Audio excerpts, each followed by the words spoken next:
fire coming from this month. Have him come around, pick up our trail. We're taking fire from 4 different places. That was quite a bit of fire there. Small test heading east, going low level. Hey everyone, welcome to the Low Level Hell podcast. I'm your host Brian, and looks like today I'm going to be flying solo, just some scheduling, but also we've decided to basically re-air a previous interview from my YouTube channel, which is Casmo TV, and in that discussion we had myself, Barrett, and a gentleman named Luke Whittington, who's a former maintenance test pilot and also an instructor pilot there at the Army Flight School at Fort Rucker. And we had talked about flight school and sort of the transition of new pilots as they left flight school and went into a unit, and kind of figured, we kind of hit everything in that topic. There's really no point in, sort of rehashing the same thing, so we figured we'd just go back, kind of repackage everything and put it here in the podcast, so I hope you enjoy that. But before we get into that, I did want to kind of go over a little bit of news happening right now, particularly in the rotary wing aviation world, and unfortunately really none of it's good. Recently here, 12 November 2020, we had a Blackhawk crash in the Sinai, and this is part of that multinational force that is observing in the Sinai. It's been there for years. Yeah, there was a Blackhawk crash on the 12th. Unsure what the cause of that was, but we do know that 7 people died, 5 of them U.S. service members, and then 2 others, one from France and one from the Czech Republic. Unclear what happened. I suspect, given that area, it probably had something to do with maintenance or weather. It's not a combat zone or anything like that, but it's going to take quite some time for the safety investigators to go through everything. And having been a part of one of those investigations, that they go through everything, no stone is left unturned. So it takes some time, but it's a very thorough process, and I'm sure whatever went wrong, they will figure it out. And hopefully it's not something that's a fleet-wide maintenance issue, but if it is, it'll definitely get pushed out, and some fixes will be put into place. But of course, right now before the holiday season, just a terrible time. Not that there's ever a good time, but our hearts go out to the families, and sorry for their loss. Additionally, a few days before that, on 9 November, it looks like a Russian Hind helicopter was shot down, apparently by mistake, so what reports are saying, by Azerbaijani forces with a Manpad missile. So if you're not tracking, there's been some increased conflict between Armenia and Azerbaijan, but there's been some Russian forces that are kind of operating in support of Armenia, training and things like that. But it looks like, according to reports that I've read, that there was a Hind that was maybe doing some sort of armed escort for this convoy. It was nighttime. The Armenians also fly Hinds, and it looks like it may have been mistaken identity, and was unfortunately shot down by a Manpad from Azerbaijan, who has since apologized. Really unclear what that's going to mean. Certainly we don't want any escalation of force there, but it's too early to tell what the fallout of that event is going to be. So we'll keep an eye on that. Another news for our DCS players. I do want to just keep pushing this for as much as I can.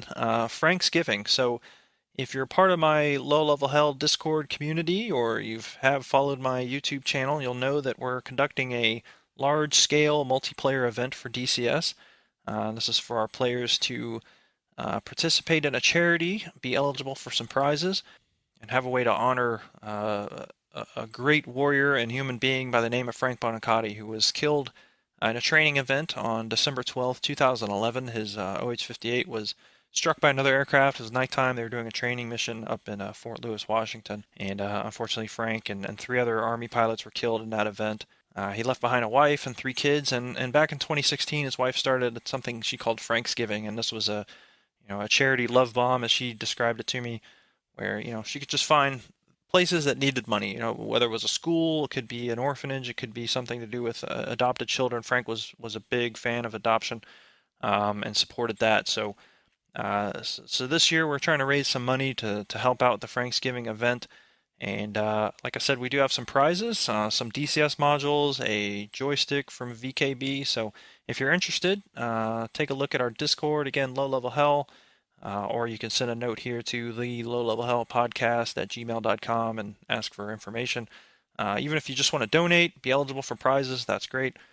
Just let us know. But it's $5 the entry, and yeah, we look forward to seeing you there. All right, lastly, before we move into the interview, we're going to take some listener questions. So I'm really excited that we actually have some listener questions. We've got quite a few, and I appreciate it, but a majority of them I don't want to try to answer today because I don't want to do it solo. I'd like to get other people's opinions. They're actually some pretty thoughtful questions. But there was one that I absolutely know that I could answer on behalf of everyone. because I know that the answer would roughly be the same. So this question comes from Joseph Penty, and he's actually one of my Patreon supporters. And he asks, what is the relationship between pilots and the aircraft maintainers like in the Army? Is it close, distant, or something in between? Well, Joseph, I'll tell you, it's very close, I think. And I say that in comparison to the other branches, just from my observation. Now, I've never been a Marine, I've never been in the Navy or the Air Force, but I've been around it enough to kind of see how it flows, and I would say that there's very little distance between Army pilots and the aircraft maintainers. We spend a ton of time together, both in garrison and in the field, and I think that's probably where the fundamental difference happens. I think other than the Marines, and even with the Marines, it's probably only a portion of them. It is not uncommon for Army aviation, doesn't matter what the airframe is, except maybe the fixed wing guys, but certainly on the helicopter side of things, it is not uncommon to go to the field, living in a tent or just living under the stars, and you're right there with the crew chiefs. So I've certainly spent time sleeping, right next to the crew chiefs. You see them all the time. You work alongside them, in the same kind of work area, the same tent or the same hangar. There really isn't like a different area where the pilots hang out away from the maintainers. We're all kind of stuck together. And it's also not uncommon for the pilots to get involved with the maintenance. And of course, the maintenance test pilots, they do what they do. And, if you're not a maintenance test pilot, you're really not allowed to do too much, but it's not uncommon to go down and maybe do a run up for the crew chiefs, an engine run up or run the systems and sort of help them test things out.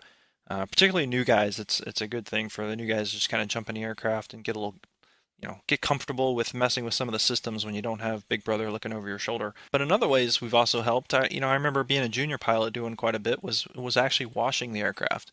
So all the pilots would get together and head on down to the hangar floor and just help the crew chiefs get the aircrafts cleaned up. So, but yeah, I think the short answer to your question is I think from my observation much closer in the Army than it is in the other branches. So I appreciate that question, and I know you sent some others along with some other guys, and we're going to get to those probably in the next episode. Like I said, I just want to make sure that I've got other people here because some of them are, they're asking for some opinions on different things, some of them somewhat complex, and I just want to get some solid answers for everybody. So, all right, without further ado, we'll go ahead and slide into the discussion that we had. Again, this is pre-recorded about 6 months ago. I'll apologize early. The audio quality is not great. I will tell you one thing I've learned in this podcast venture. In fact, I was just talking to Jello from the Fighter Pilot podcast yesterday, and he sort of, he agreed that audio is the biggest challenge, and it's one of those things that you struggle through, and it's a technology thing, which means it's a money thing, and trying to get all the right levels and stuff. So it's something that we're still fighting through. So we do beg your indulgence and patience as we work through those challenges. But I hope you enjoy the discussion. Thanks. So welcome back, Barrett, and Luke is joining us. Appreciate Right on. you coming on. Maintenance pilot extraordinaire with us. Where? Or at least a maintenance pilot. There you go. Yeah. Do you do any? So I mean, not to get too deep into it, but do you do any maintenance stuff up there? Is it all like? Is it a completely different track for you? Like, how does that work? Right now, it's a totally different track. I'm on an R&D contract, so it's very different work, but it's cool because I still get to at least advise on some concepts of sustainability for the project we're on. Okay. I guess too, like we've kind of already done our introductions in the past one, so if Luke, you just want to just give us a rundown of. I know you were enlisted. You were an infantry guy, weren't you? I was, and it was kind of cool to see, as a segue from the last video, hearing you guys talk about how many infantrymen become Kiowa pilots, and I was like, well, that's true. What's funny is for me, it was a total impulse buy. I thought I wanted to fly Apaches, and I was actually holding out for a 64D AQC slot. So I was sitting in the classroom out at Shell Airfield there, and they came in and they said, "Hey, we got one slot for Flight School 21 for 50 ADs. Does anybody want to volunteer to fill it?" And my stick buddy Steve, and we were still doing the in brief. My stick buddy Steve goes, "Dude, you're always talking about how when you're an infantry guy, brag, the only aircraft you ever saw were 58s doing live fires, or you're riding around Blackhawks or jumping out of them." And I was like, "You're right." He goes, "So why wouldn't you want to go do that?" I was like, "You know what, Steve, you're right." And I grabbed my crap, I stood up, and I left Shell and went over to Building 614. And best impulse buy decision of my life That's funny. for sure. And Yeah, no that kidding. was I mean, it. we were talking about. No, sorry to interrupt you, No, Luke, but no, I go was ahead. just tying it back to that previous conversation about how personalities are drawn, or you just kind of find a fit, right? Like there's certain jobs, and so much of the aviation business is cultural, and how your personality sort of fits into that paradigm of what that culture for the lift, cargo, attack, and recon tracks are. And there's definitely something to that. So you ended up an Apache guy later on in life, so to speak, in your career, as did all three of us. But yeah, certainly, like, I have a hard time, and we go back a ways. We go back to 2000, what was it, 9 or so, and you and Brian go back even further. But I have a hard time envisioning anything else. Right. Yeah, I mean, they would be a total duck out of water experience if just flying regular aircraft. So Luke and I go back all the way to 2004. So Yep. when I showed up, you were, I think, there maybe 3 months or so ahead of me, couple months ahead of me. I got there May of '04, and I think Okay. you and Bo got there in the fall. Yeah, I think it was November is when we signed in. So yeah. Yeah, and it was like right on the heels. Frank got there in like July, July, August maybe. Yeah, that's right. Frank was between us. So we all so you kind of handed the mantle of the Woj off. I think you were the bull Woj, so to speak, for a while. So Indeed. and we'll get into that. But yeah, so to go back to your story though about picking aircraft, the funniest, and you bring up Bo, the funniest experience of flight school for me was that day when in my class we were picking aircraft, and so Gabe, was in my flight school class as well, and the entire time all he did was talk about he wants to fly Blackhawks. Well, here it is, it's go time, and they're going down the list, and they look at Gabe and they say, "What do you want?" And all of a sudden he just goes, "Kiowas." And so Bo, being Bo, who had no filter, knew right from then that he was not going to get Kiowa because they had run out. I think that was like the last one or something, and he knew he wasn't going to get it, and he had wanted it the entire time. Well, Bo had already finished his instrument check ride. Gabe had not, and Bo just looks at him and is straight faced. He goes, "I hope you fail your check ride." That is exactly something Bo would say. Absolutely, it was tremendous. And we were just like, "Golly." Savage. Yeah, and it was savage. So I still give him crap anytime I see him about that. But that was hilarious. But yeah, you see some people like suddenly have to make the hard call right there. Was it still AQC? Like, when was aircraft selection in your time? For our class, Flight School 21 was about 50%. And so, which is like Bo kind of fell into this weird category where he was, I think, like he was the last person of that top 50%. And so he was the last on the totem pole to get a Flight School 21 slot, which means you get the bottom of the barrel. And he got Apaches. And he had been an Apache armament guy, I think. Yep, that's right. And he hated them. Or he liked the Alpha. So what he told me is he liked the Alpha model. He's like, if we're still flying Alphas, I would love it. He says, but I don't want the Delta because there's so much technology, it's broke all the time, blah blah blah. So he wanted 22 years later, still right. True. Yeah. So but back then you could do trades, right? So I was the class leader, and I was buddies with the class leader behind us, and we did this weird three-way swap, and Bo basically got rolled. I think he got rolled a class back and joined a 58 class or something, and then we showed up at Bragg together. But you can't. I guess you can't do that anymore. Like whatever you get, that's what you get, and you don't throw a fit.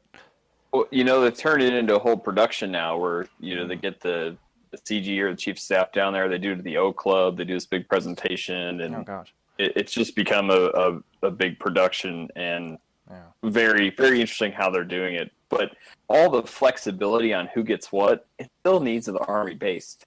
Yeah. When it comes down to it, it's how many seats do they need to fill what aircraft? You know, I can speak to that a little bit because that's what I'm doing right now. So it is a little more sexy. For instance, when I did aircraft selection, I think we were just, the class was gathered and we were handed a clipboard with a piece of paper on it. Said these are the available aircraft for your class. Yeah. And Mr. Smith, you are number one in the OML. So what do you want? That's exactly And then they right. just kind of went down and put tick marks next to the aircraft that were available. Yep. And that was it. What they're doing now is a little more sexy as far as making it an event. They're beer mugs and they're handing stuff out, and the family members are there, and they kind of show a video, and there's music, and they're making a production out of it. So That's it cool. kind of makes it more, it's more memorable for the kids going through. Yeah. But like Luke was saying, it's totally, it happens every 2 weeks. Mm-hmm. One week it may be you got anywhere, usually about 40 to 50 flight students in that class that are awaiting selection. And here's your 24 Blackhawks, 3 Chinooks, 2 C-12s, and 8 Apaches. And then the next week here's your 37 Apaches, no Chinooks, 2 Blackhawks, and people get disappointed, because like we were saying last time, like the aircraft that you select, like that's your life for the next minimum 6 years. So and I guess more now. That's what they're talking about. Yeah, it was kind of the same. You just went into a room and there was a dude and he said, "Here's the OML. Bill, you're first, and John, you're second. What do you want?" And for assignments too, which was another weird story for me, but I won't get into it. Yes. So I think maybe, and as a segue here, sort of the flow of flight school, after you apply and get selected, and Luke and I were warrant officer candidates and then ended up in flight school. And did you go through flight school as a warrant or as a lieutenant? Warrant? Yeah. So okay.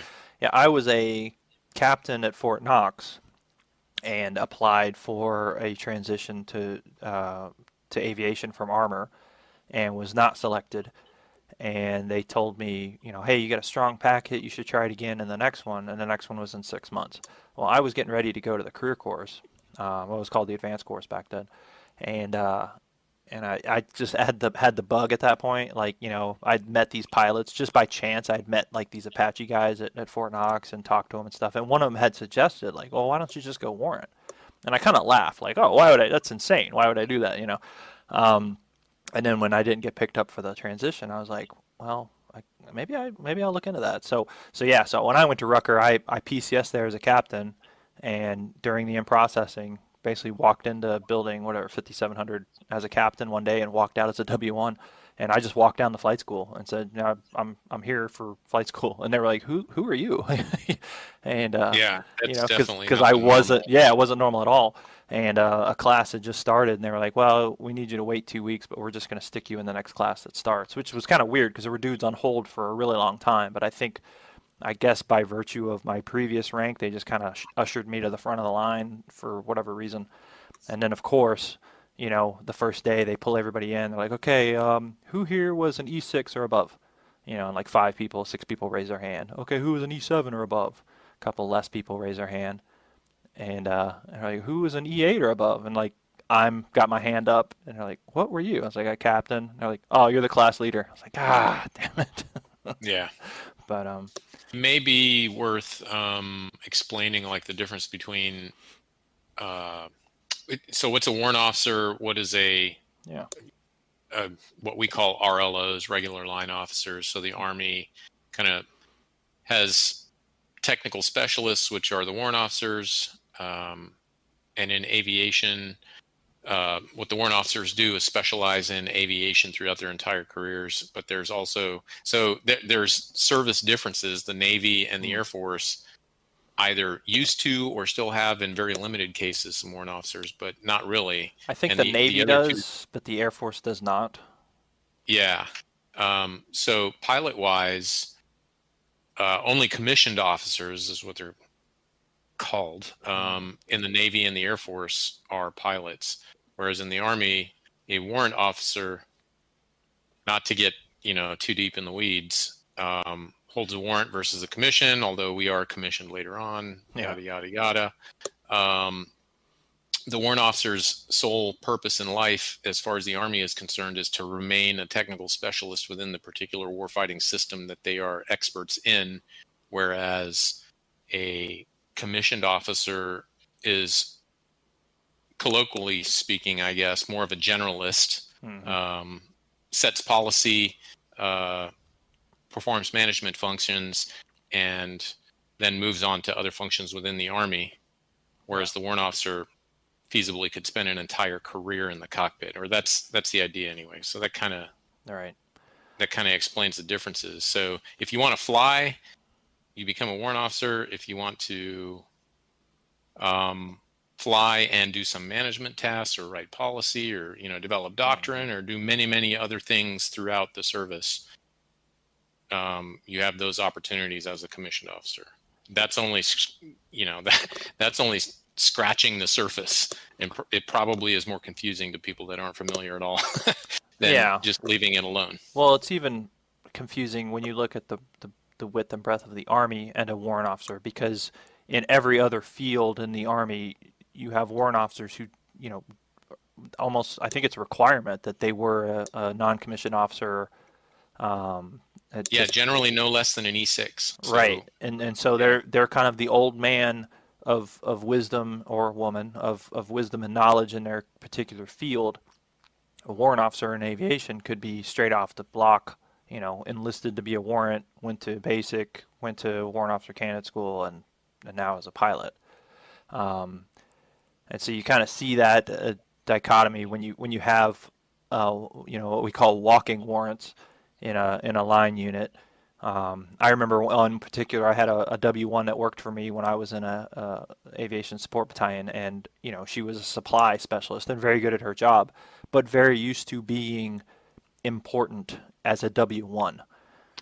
The expert. Right, and kind of exceeded, her reach kind of exceeded her grasp in a certain occasion, and I had to go there and kind of talk to her and like, look, this is an aviation unit and you're a W1. Nobody cares. Like, I got it. You're very smart at supply, and I love you and I appreciate you. You stock the fridge in every other unit in this brigade. So just keep that in mind when you're interacting with people, because all they see is that one little dot. But yeah, for the commission side, and I, having been both, I loved my warrant time, but I guess I've got one of those wandering hearts, and I did, yes, I love flying, and flying every day sounds really good, especially now, based on where I'm at. But everything gets old to some extent, and if you're one of those people that's like, well, I want to do something different, I want to do something new. As an RLO, you're doing that because every job you do is the first time you've ever done it, and you'll probably never do it again. So you're always doing something different. So that is kind of the difference, and there's a sizable pay difference at certain levels. There is. I mean, that just exactly. There is. But I took I think it was $1,000 a month pay cut when I left being a captain to become a W1. It didn't matter because I was doing something I wanted to do and I loved it, and I didn't care about the money. So I think that's kind of that old adage that if you love what you do, you never work a day. So so that's kind of a great segue. There's two paths into Army aviation: warrant officer flight training and going through ROTC or another commissioning source like OCS out of college, and then going into the aviation branch as a lieutenant and then go into flight training. But you can apply specifically for warrant officer flight training to do nothing other than that. You are applying to flight training, and in order to do that, you have to be a warrant officer if that's the path you're taking. So they assess you under those criteria, and then you go to warrant officer candidate school to go to flight school, and so on and so forth. Right. So high school to flight school. Yeah, two different paths. Yeah. Do you know the assessment rate right now? It's been pretty high, so I figure if people want to know about it, then they should know it's a good time to apply, and you can apply from other services right off the street. Yep. So there are certainly more what we call street to seat warrant officer candidates than I have ever seen throughout my 26 plus years. Street to seat was kind of an anomaly back in the day, because the Army prefers to use, recruit from within the ranks, so to speak. So if you were an E3 and E4, or the infantryman like Luke was, and you look up and you say, I'm tired of sitting in mud holes and carrying a 50-pound ruck and walking 24 miles a day. I want to go fly helicopters. You put your warrant officer flight training packet in to be accepted competitively, and then you go to warrant officer flight training. Well, that was, I don't know what the ratio was, probably 9-1. Now it's probably 6-4. There's a lot more street to seat people. So like you said, it's a pretty good time to get into military aviation in any regard. I think in any of the services, because there's a lot of outflows, so to speak, for many reasons. And just to highlight that, even the reserve component right now has a huge recruiting campaign going on. There are opportunities for recently retired from active duty aviators to go back to flying on active duty. Yeah. Or, fill their staff position even. So yeah, that ties to a couple other conversations about our current force, health of our force, I guess, is the way to say that. But well, when I probably not for here. When I get bored, I tell or get frustrated at work, I just tell my wife I'm going to drop my warrant packet again. But she says we can't afford that change again, so yeah, I'm stuck. Standard of living. Oh yeah, Denied. especially when you have a multitude of kids. Yeah, so kind of not that we're off track, but let's just talk about flight school. So I know it's changed a little bit, and Luke, you can definitely talk to this. I think when I saw you, gosh, a little over a year ago now, and we kind of talked about the changes as far as the IPs, but when I think we all went through flight school, it was primary, and then you went to instruments, but now that's kind of integrated. Yeah, so they've worked in the last year to separate it back out, but basically what happened is you kind of had the classic where you went through ground school first 2 weeks, and then you started flight training primary, and then after primary you did instruments, and then after instruments then there was a split, because you either went to low level nav, like a 2-week prep course prior to starting flight school 21 in advanced aircraft, or you did the full basic warfighter skills, where you did tactical nav, all the tactical stuff, and MBG qualification, and then you went to an aircraft qualification course after that.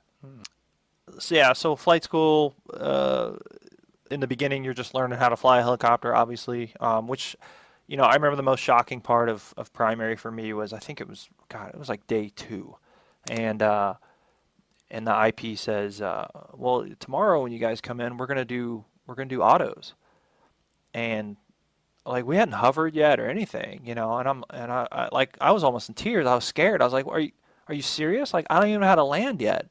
And he's like, oh no, it's easier than landing. And he was right. And then hovering, you're learning all these things that I don't care how good you are playing video games. Like there's some hard stuff. Hovering, I need to find video to put up with this. Some of the crazy video that I saw of dudes, like aircraft just like it was a rodeo, like the nose goes like 60 degrees up and the tail's practically hitting the ground and they're spinning all around. But hovering an aircraft and learning how to do that the first time is absolutely majestic to watch. I always told guys the hardest things to learn in a helicopter are the first 5 hours, when you're trying to figure out like how to work your left arm, your right arm, and your 2 feet, and make it hover. And then after a couple of years, when you have a combat deployment underneath you, coming back to Fort Rucker, and you're expected to fly a precision traffic pattern. And let me tell you, combat pilots suck at flying precision traffic patterns. Oh, absolutely. But hovering in particular, I think, is an absolute. Hovering and soloing are the two pivotal moments in flight school, particularly in the beginning, because when you finally start to hover, it's a brand new world. For sure. And people would be surprised, I think, at the finesse and lack of motion in the flight controls. So everybody over controls when they're learning. And I think people that aren't pilots yet would be surprised to know that you are barely moving the controls to make these things happen. Yeah. It's very subtle. And so there's a lot of tendency, you have to overcome a tendency, number one, to be really tense and over grip. And like when you're first learning, you're flying for an hour at a time. Your syllabus time or your daily flight training is maybe an hour to an hour and 10 minutes. And by the end of that hour, you are no kidding, like your neck hurts, your wrist hurts because you've been death gripping the cyclic, you've been pressing on both pedals and using, dozens of pounds of pressure, and tensing every muscle in your body, when all that's really required is grams of pressure. Yeah. And that realization comes at usually around 6 hours or so, when somehow your mind just goes, okay, this is how it works. Now, by no means are you any good at it. Yeah. But you're no longer a hazard to anyone within a square mile. At least 1 square mile. Right. Well, Luke, do you remember when you found the hover button? Like, do you have a moment in time where it's like, oh my God, I'm hovering, and you remember it? It's funny. I remember feeling like I was definitely behind everybody else. I don't know if that was true. I feel like that's just the natural anxiety everybody gets. They're like, oh, everybody's going to get it before me.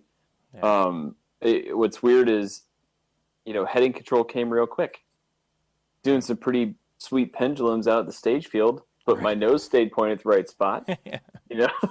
And so, my IP is like, okay, tell you what, I'll do this part, you take the cyclic and the pedals and I'll just work the collective for you, and so I'm just, start making cookies with the cyclic, I'm like, okay, then I almost got this. And what's funny is almost everybody comes to a point where they cancel out all their own moves, right? And so in the TH-67 or even Alpha Charlie, it's like this magical little 30-degree offset figure 8 pattern that if you can get the right rhythm going, you can move it within all that control range, 2-3 inch displacement, but in this little figure 8 pattern, the aircraft starts hovering because you're just washing out. Yeah, and you're just washing all out. But it's when that gets out of balance, stuff goes sideways. Well, I remember picking up the 58 for the first time, and they all told us, hey, you don't have to stir the soup because you've got SCAF.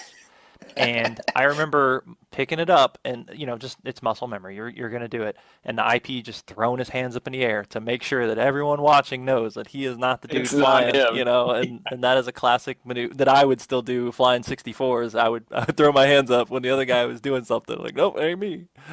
Oh, absolutely. It's just the ultimate pilot disclaimer. It's that guy. Yeah, absolutely. Well, I remember the hover button for me. We were sitting in the sod between two of the runways on the stage field. I think it was, what is that, high peak or high point or whatever. High bluff. Yeah. I think it was high bluff. But sitting in the sod, and we were waiting for this guy to finish an auto, and my IP is like leaning forward and looking up, and he's like, "Oh, look at this guy!" Like he was like mocking him, like something was wrong or whatever. And he's like, "Look at this dude," and I kind of lean forward and look. And I'm not thinking about hovering, and the aircraft was just perfectly stable. And then you detached your brain from the process. And because I just let my inner ear and my body control it and not thinking about it. And then he looks and he goes, "Look, you're doing it."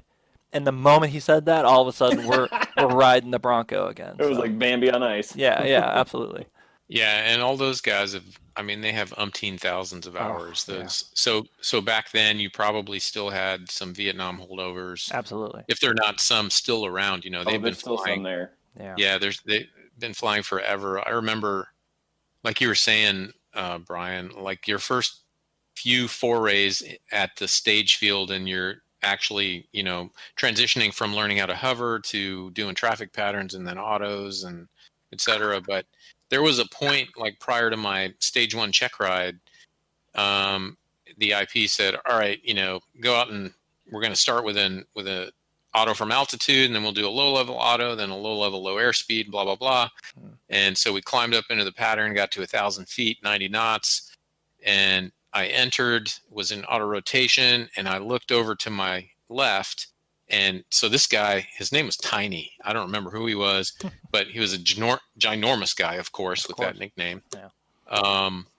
Huge belly. He's probably 65, 67. I don't know how old he was. Yeah. But I looked over, and his chin was on his chest, like asleep. And they've been doing it so long. Nothing scares them. It's complete mundane task to them. And then I reached about 400 feet. I was thinking about transitioning to, start my decel, etc. And he perked right up, and then he was completely engaged. But on the way down and throughout the traffic pattern, he was, to my estimation, completely like checked out and asleep.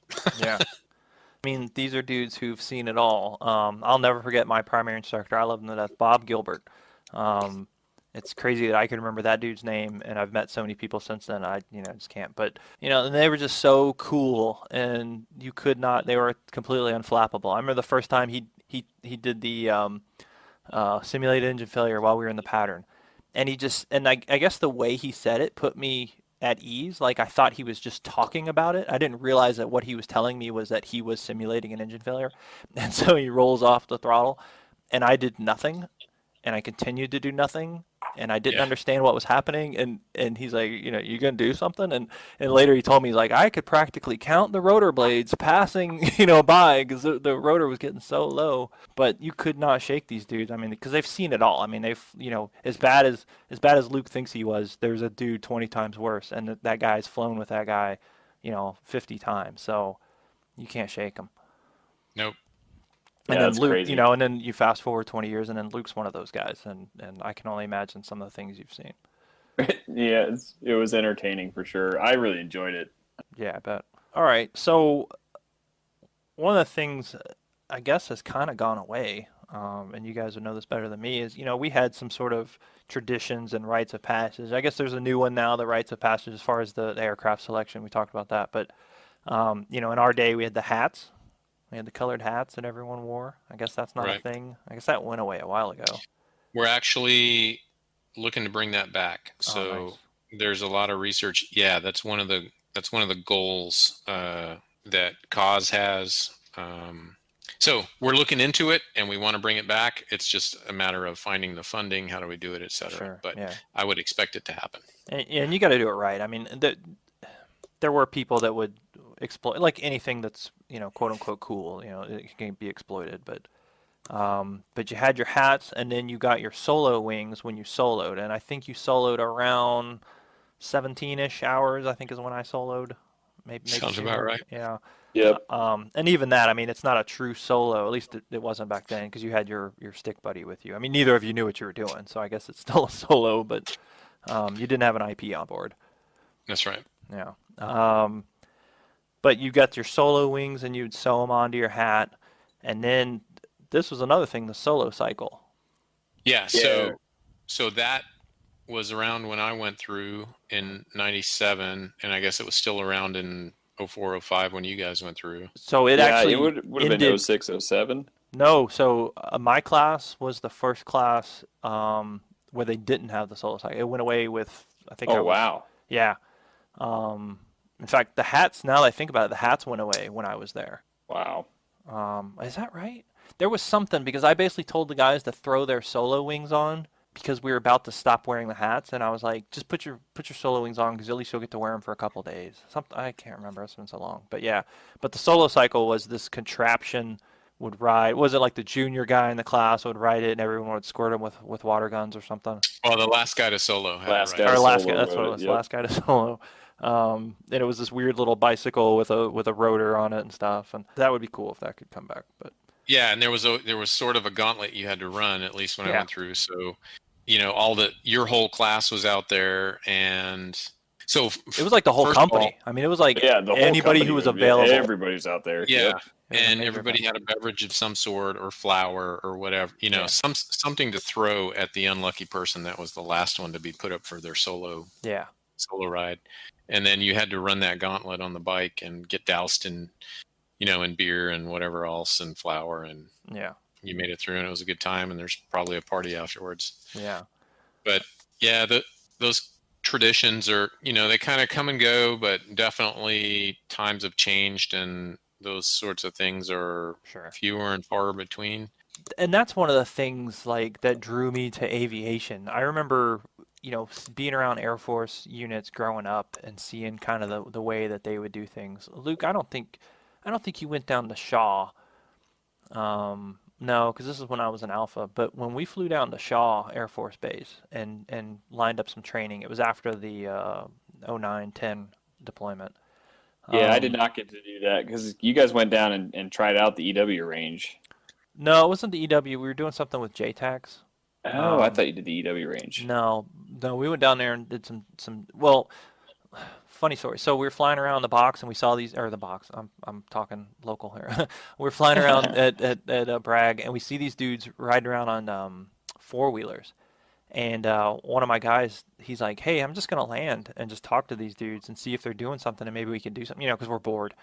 And so he lands and starts talking to them, and it turns out they were like soft JTACs, and they wanted to do some stuff with us down at Shaw, and that's how that started. And so That's right. they Okay. introduced us to the F-16 squadron, and we ended up flying down there and giving them like a capabilities class, and they gave us one and something. But as we show up, they're like, "Oh, you guys are a little early. You can hang out in our little ready room or whatever they called it." It is a full ass bar Yeah. with, just a place you would go on your own time. And the back wall was pure glass, and it faced out onto the flight line, and all these F-16s are parked out there, and you see them taxiing out. And I just looked at the guys. I says, "I don't care what we have to do. We are building something like this at the hangar." I was like, "I will give up my office. I don't care. Like, we have to do something."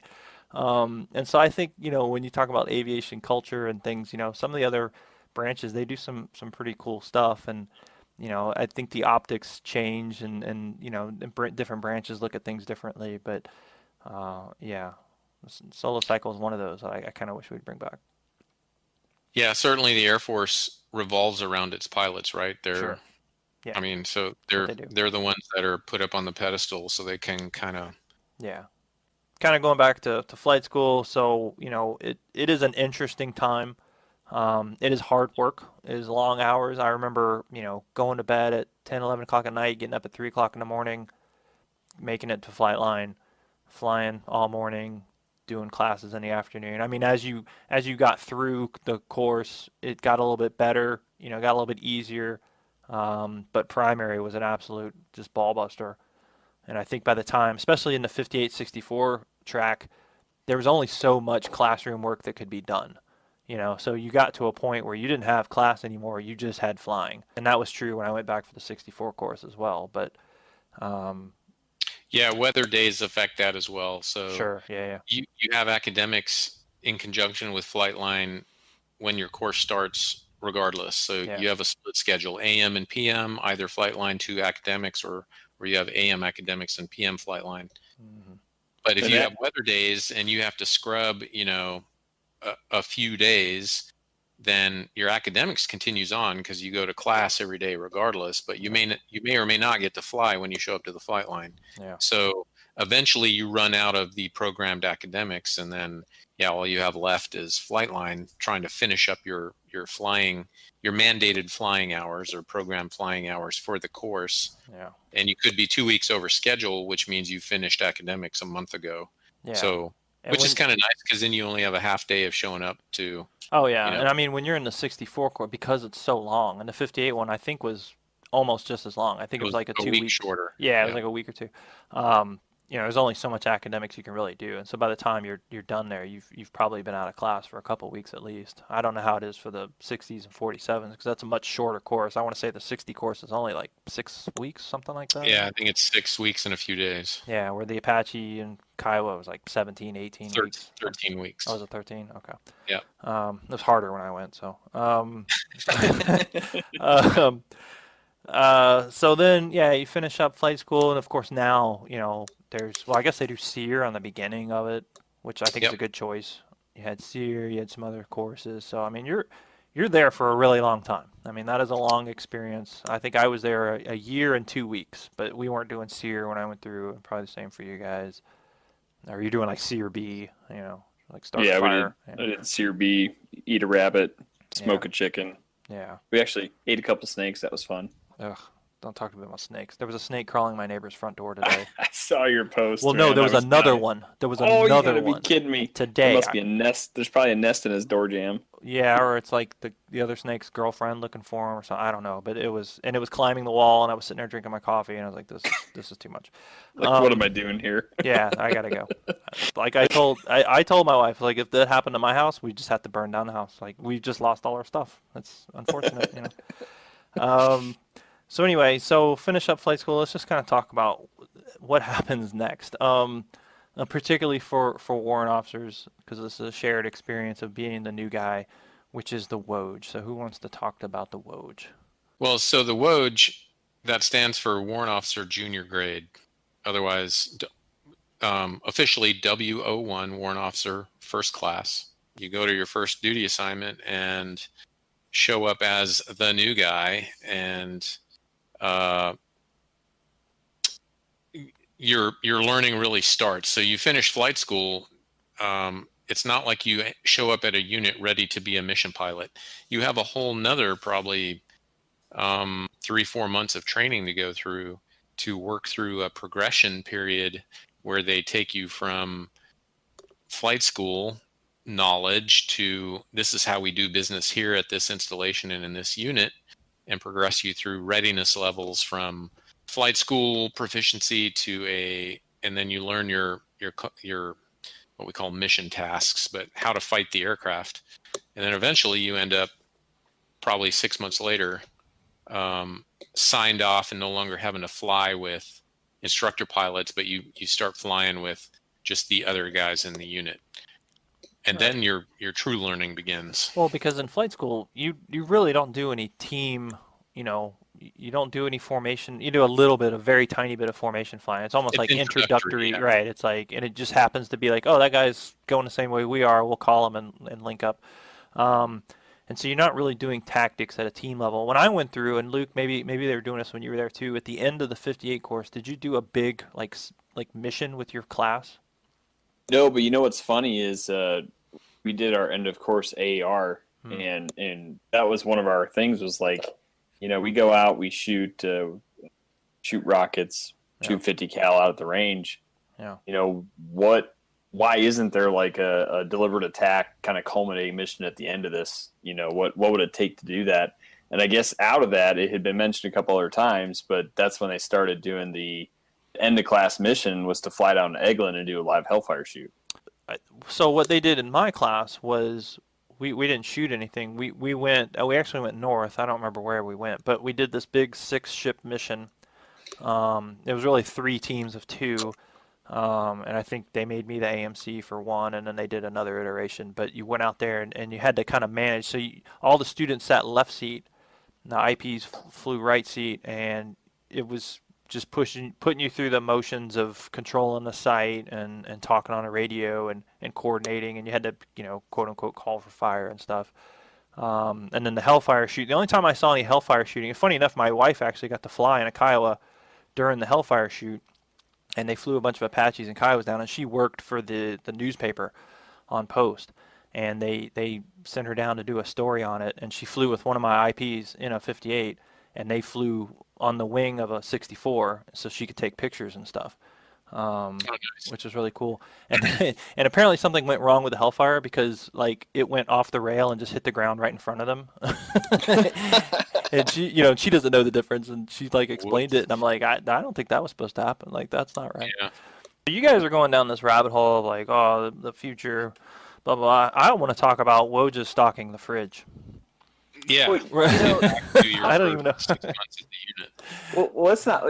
There's some important things there, and I may or may not have been corrected on my course of how I interacted with Wojs such as you, Brian, or Bo, or Frank. But anyway, when I had to learn, my experience was I needed to learn my place because you kind of come out of flight school a little bit high on yourself because you just did something pretty cool, right?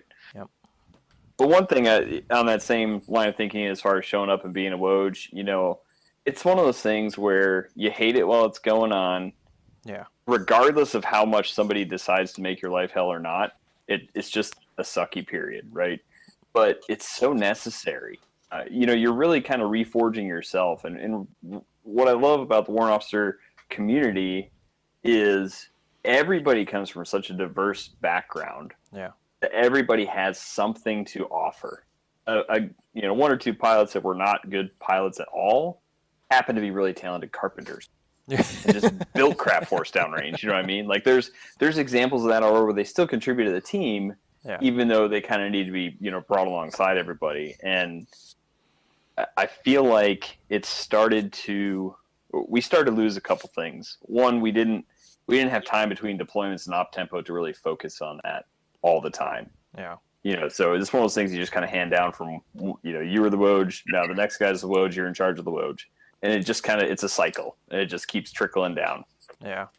And it's effective to an extent, but there's some negatives to it also. Then you got some people that just make it their life to treat you like a Woj for the first 2 years you're in it.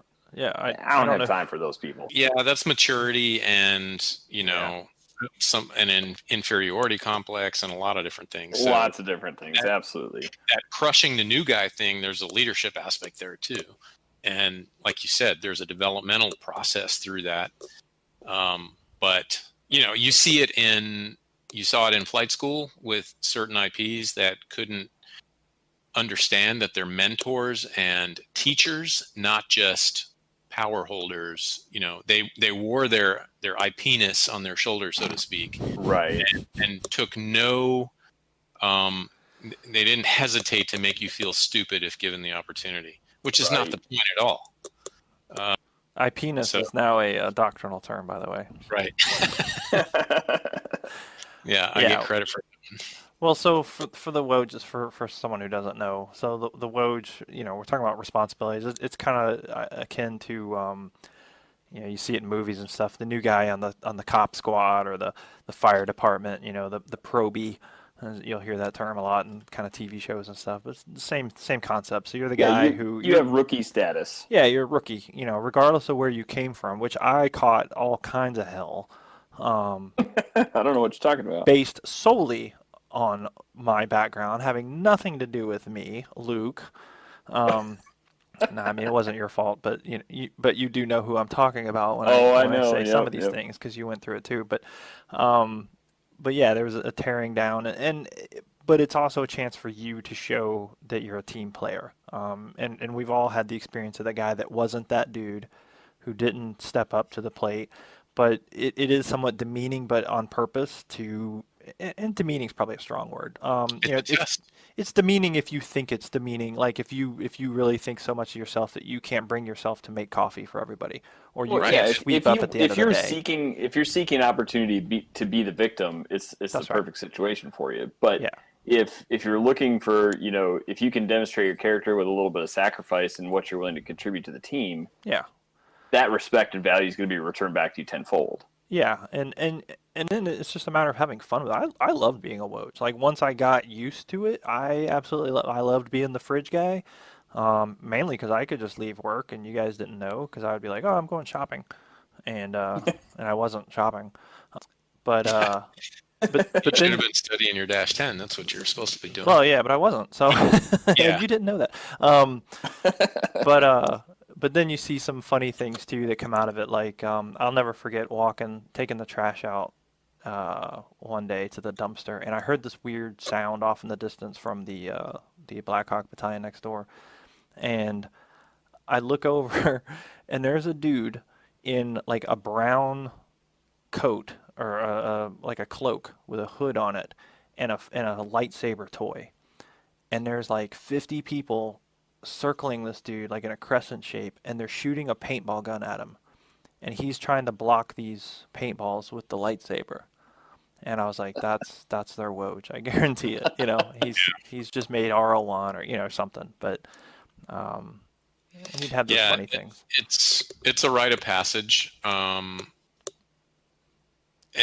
it's all about how you take it, like you were saying. And if you take it poorly, it lasts longer. Absolutely. Yes, it is If you absolutely show- proportional to your response. That's Yeah. right. If you show weakness, it will only make it worse. Yeah. Blood in the water. Yep. Yeah, it really is. When I showed up, so my first duty assignment was to Fort Drum, and that was the 317 Cav in those days. And I showed up, and 2 weeks later, one of the guys had managed to acquire what we were talking about last session, Brian, was one of those 20 millimeter Cobra barrels. Mhm. So those things weigh about 60 pounds. I don't know how tall they are. They're like 4.5 feet, 5 feet tall. Yeah. But I was given those and said, you will bring these to, if we see you without the barrels, you're going to suffer. Yeah. So every, Friday night beer call, every hail and farewell or whatever, I had to bring those barrels, 60 pounds of unwieldy metal that wouldn't fit in my trunk. So it was like, I got to put them in the back seat and then drag them with me in Fort Drum in the winter in the snow, And of course, if you lose accountability of the barrels, then it gets worse for you. So if I'm, at a hail and farewell and I set the barrels down by my table to go refill, get another beer, well, when I come back, the barrels aren't there. Well, No. then it goes poorly for the Woj that lost the barrels. So that's the kind of games that are played. Yeah. But yeah, it's all just how you manage it and get through it. And if you sort of, I guess, just demonstrate the mental resiliency to deal with it and take it on the chin, it's over in 2 weeks, and then training starts. Yeah. Yeah, and what's funny is that building that mental resiliency or proving it at least exists, or the capacity to build it, really paid off downrange how many times. Yeah. And you don't think about it during those times, but it really does have a lasting impact. Well, Luke, there was a guy, and I don't want to mention his name, that didn't conform very well with the Wojness. Yeah, well, sure. I mean, we all do, but to Luke's point, and then we deployed, and that sort of like, well, you never graduated from being a Woj. That's right. And it carried on even through the deployment, where this person kind of felt like they were part of the team. And, of course they were, but it was still like, we still expect Woj things from you. And they were like, well, I don't understand. We're deployed. I was like, yeah, but you never stepped up to the plate as far as being a Woj. But yeah, I mean, it's a fun time. I mean, and if you, again, as I look back at it, some of my most fun was when I was a Woj, because that goes back to that tradition of aviation, of just kind of having fun and screwing around. And it was never really meant, again, you're going to have those certain characters here and there, but generally speaking, no one's doing it to be mean to you. It's really all in fun and jest, because they've all been there too, and it's a shared experience. It's not SEAL Team Hell Week or anything like that, but no. You got to come in a little bit early and do some cleaning, or stay a little late, or this, that, and the other. I think there's some fun opportunity. I mean, I don't know how many times I sandbagged for K-Bomb doing a maintenance flight, because I was just the Woj sitting around and I had nothing to do, and it's like, hey, it's flight time for me. So that's a nice segue. While all of this unit cohesiveness building is going on, you are also, when you show up to your first unit, you get integrated into the training program, and then they sort of build the schedule for your training. And like I was saying, you start with the basic tasks where you left off flight school with, and then over the course of probably several months, as you demonstrate proficiency, getting better at learning your job, you progress to mission tasks, and then team training, and then gunnery, and you end up as a mission pilot. So while you're going through the indoctrination into the aviation culture, you're also flight training and learning how to do your business as a new pilot. So that's going on concurrently, and that probably takes just as a number 6 months before you're signed off to be a mission pilot. And at that point, you're a PI.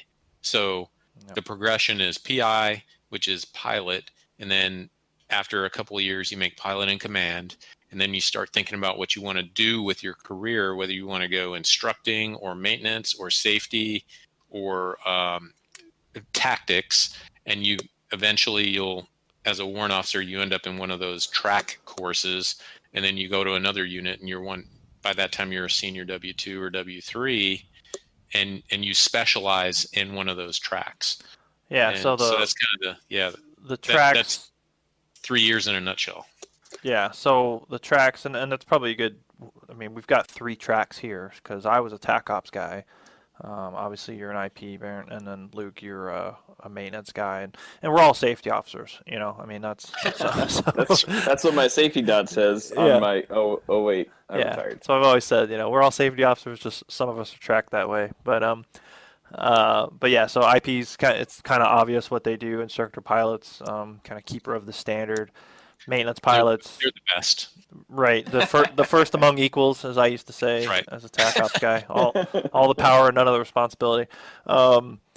Maintenance guys are, which sounds absolutely terrifying. I remember telling my mom, when I was at the unit very early on, and I said, "Oh yeah, I flew with the maintenance test pilot," and she was terrified. Like, what are you talking about? Because I think to the layperson, you hear that term and you hear test pilot. You don't hear anything else. So Yeah, we fly it and see if it works. yeah, you're assuming that every flight is an adventure with a test pilot.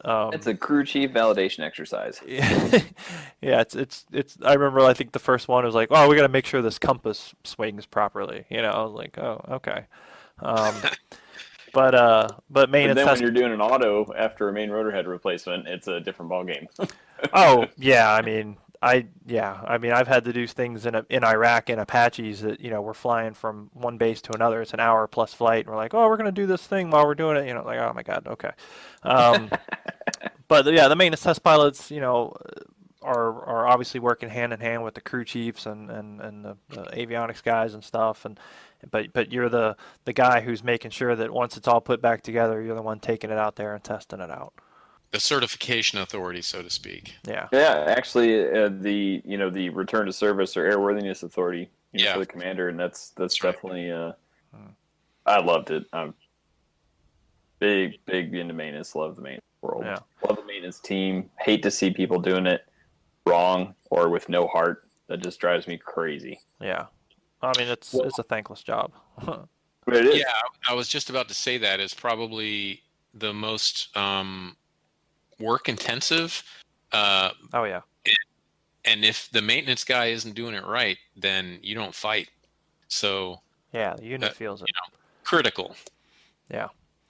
And then the real true best track, which is the TAC Ops.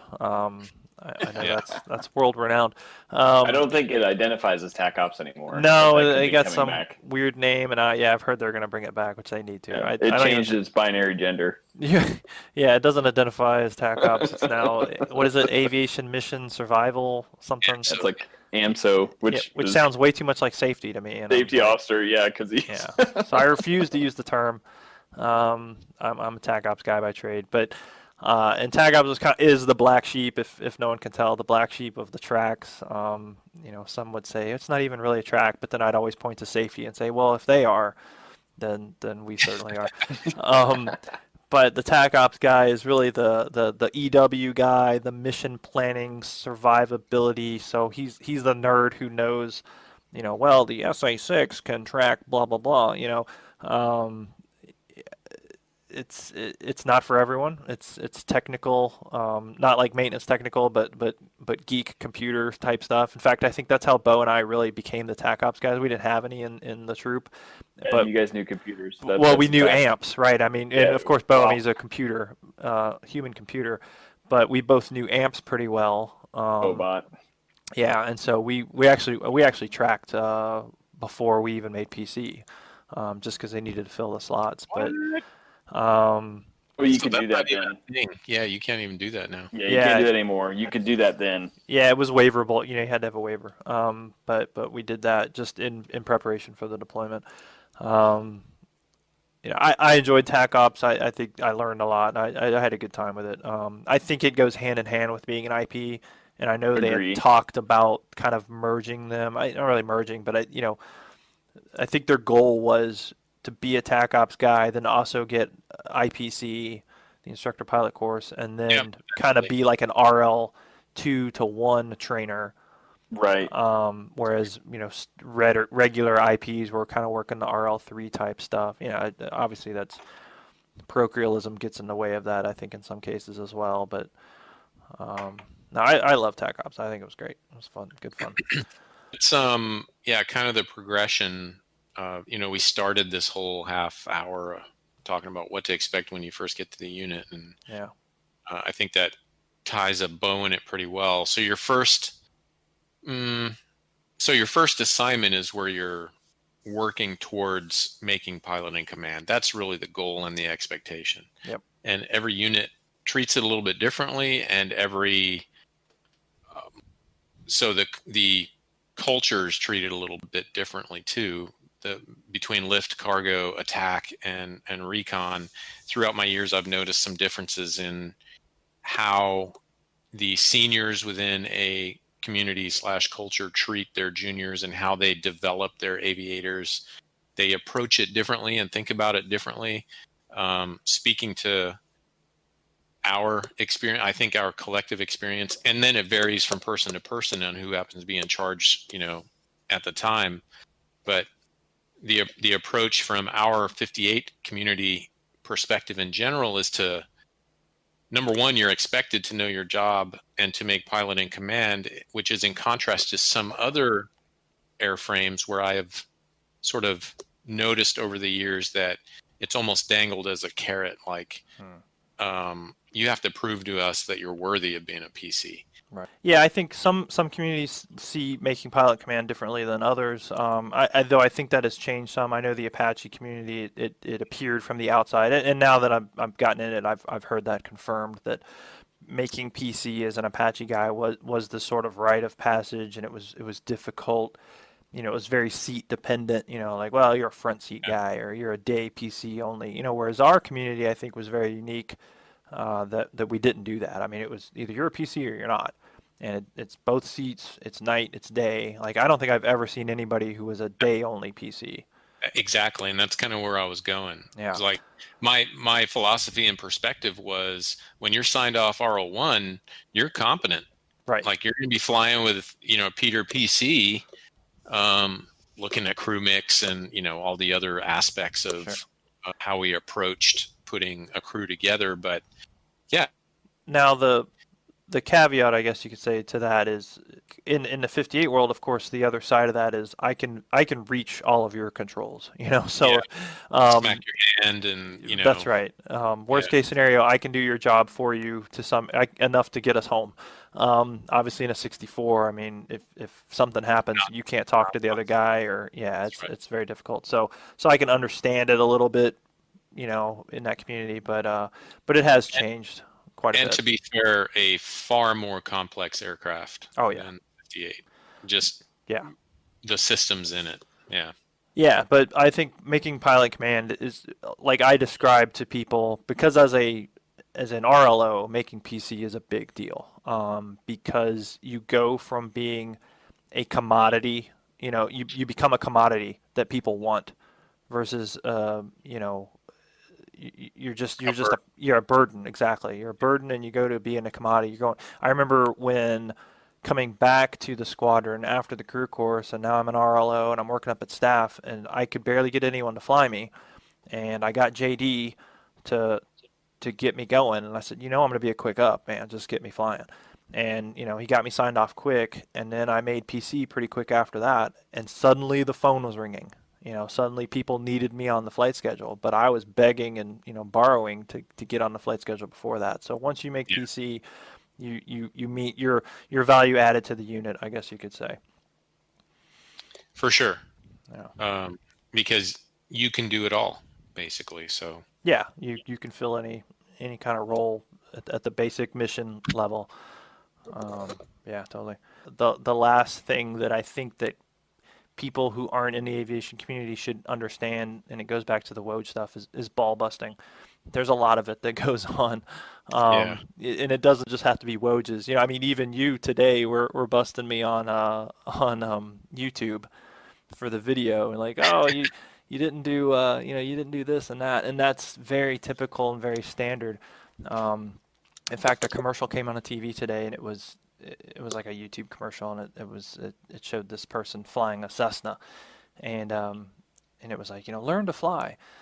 And I just said, "Oh, I'm a better pilot than you." And my wife looked at me like, "Why would you say that?" I said, "Because I'm a pilot, and every pilot is better than every other pilot. Like that's just the way it is, and we're all better than everyone else."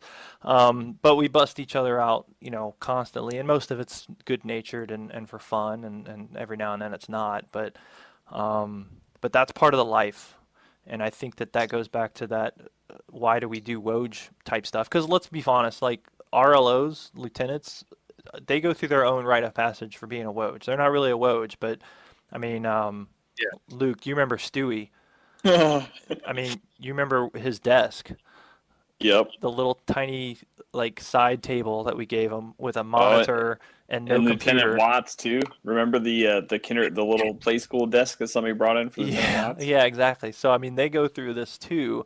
Obviously, it's a little bit different just because rank Yeah, you and got to maintain the yeah. relationships there for sure, and But yeah. but their reaction will also color the rest of their days. But yeah, I mean, if you go in, and I know it's the same in every other branch.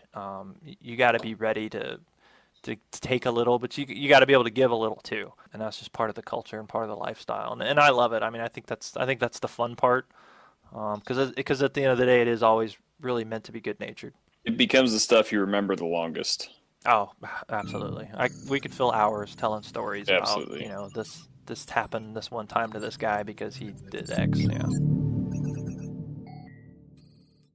All right, well, I hope you guys enjoyed that discussion. I know I sure did. Just listening to it just brought back a lot of memories. Yeah, I had a great time talking about it, and I tell you, one of the biggest memories that you can have is your experiences going through flight school, and there's just so many of them, and you can't possibly keep them all in the forefront of your mind, but you hear a little thing and it'll remind you and take you back, and next thing you know, it's 15, 20 years ago, and you're remembering something silly that happened. So, had a lot of fun. We could do 5 or 6 episodes talking about it, but we'll continue on. Yeah, I want to appreciate you all for taking the time and listening and supporting the podcast. Starting something up like this from scratch is difficult because a lot of times you just don't know what you're doing. But we've had a lot of positive feedback and support from people, and all I can ask you to do is just continue to listen and continue to share with your friends. And if you have questions, please send them in, and topic ideas, things that you do want to hear about.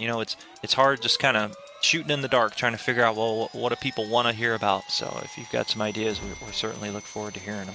So if you do have those questions or comments, send them to us at the lowlevelhellpodcast@gmail.com. And as always, the comments made by guests and cast members are their own and do not represent the Department of Defense or any private business. We appreciate you guys spending time with us, and we'll talk to you in 2 weeks. Take care.